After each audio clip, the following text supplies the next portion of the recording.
नमस्ते। राम राम। 4 दोस्त थे, राम, श्याम, गोविंद और गोपाल।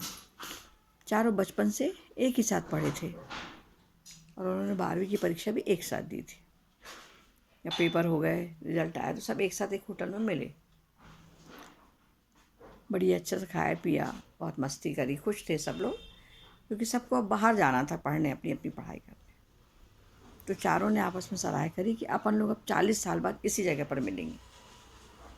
सब ने हामी भरी कि हाँ, अपन 40 साल बाद यहीं मिलेंगे। वहाँ पर होटल का जो एक लड़का था जो सर्व कर रहा था, उसने कहा, हाँ भाई, आप लोग यहाँ 40 साल बाद मिलोगे तो मैं भी आप लोग को मिलूँगा, मैं भी आप लोग की रास्ता देखूँगा। खुश होकर बोला। सब लोग हंसते हुए चले गए। आगे किसी ने आगे की पढ़ाई करी तो डॉक्टर बना, कोई इंजीनियर बन गया, कोई व्यवसाय व्यापार करने लगा और कोई समाज सेवी बन गया। इस प्रकार चारों अपने अपने काम में लग गए। जब 40 वर्ष पूरे हो गए तो सबसे पहले वहाँ राम पहुँचा और बैठकर वो उन लोग की रास्ता देखने लगा। उसी होटल में पहुँचा। होटल अब बदल चुकी थी, बहुत बड़ी हो गई थी। जो आदमी उस समय उनको सर्व कर रहा था वो वहाँ का मालिक बन गया था और उनको देखते ही पहचान गया और बोला, आइए बैठिए, बाकी लोग भी आते होंगे। थोड़ी देर में गोविंद भी आ गया। तो उसने पूछा, बाकी तो लोग नहीं आए? तो राम ने बोला, हाँ आते ही होंगे, बैठो अपन आते हैं। गोपाल भी आ गया। श्याम नहीं आया। हम लोग बहुत देर तक श्याम की रास्ता देखते रहे। तो जो मालिक था वहाँ का सर्व लड़का था वो आया और बोला कि आप लोग शुरू कर दीजिए, है ना, तब तक आते होंगे वो भी। तो लोग जो शुरू में वो देते हैं अपना शुरुआत उन्होंने कर दी। छोटी छोटी बच्ची ला ला के मंगा कर खाने लगी।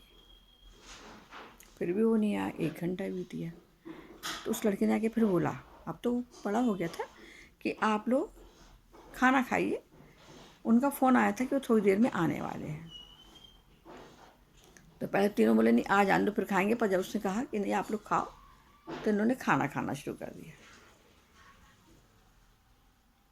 और उसमें उनकी एक शर्त और थी, जो आखिरी में आएगा वही बिल पे करेगा।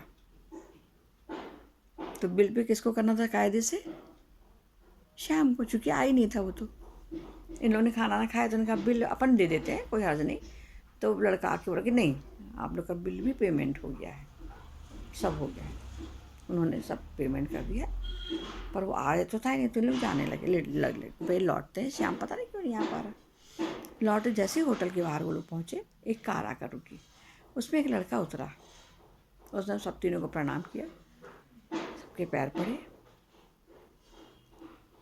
और उसने बताया कि मैं बेटा हूँ उनका, और 1 महीने पहले उनकी कैंसर में मृत्यु हो गई। पर उन्होंने कहा था बताना नहीं तो इन तीनों का मज़ा भी ख़राब हो जाएगा। इससे जब पूरा कार्यक्रम हो जाए तब बताना। और एक चिट्ठी थी, वो तीनों के नाम पकड़ा दी कि अब मैं नहीं रहूँगा और तुम लोग अपना अच्छे से रहना।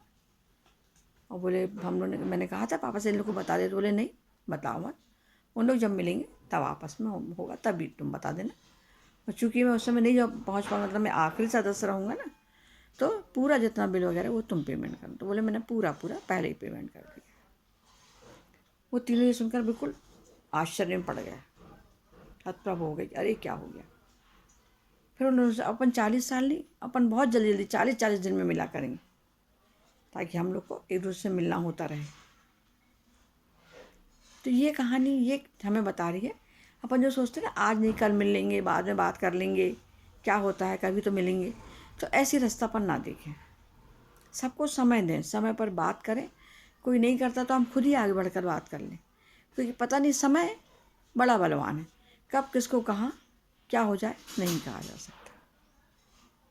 तो हमें समय की कीमत समझते हुए सबसे मिलते रहना चाहिए। चलिए एक बात और, बहुत ईमानदारी और मेहनत से काम करें तो उसमें सफलता ज़रूर मिलती है। नमस्ते, राम, धन्यवाद।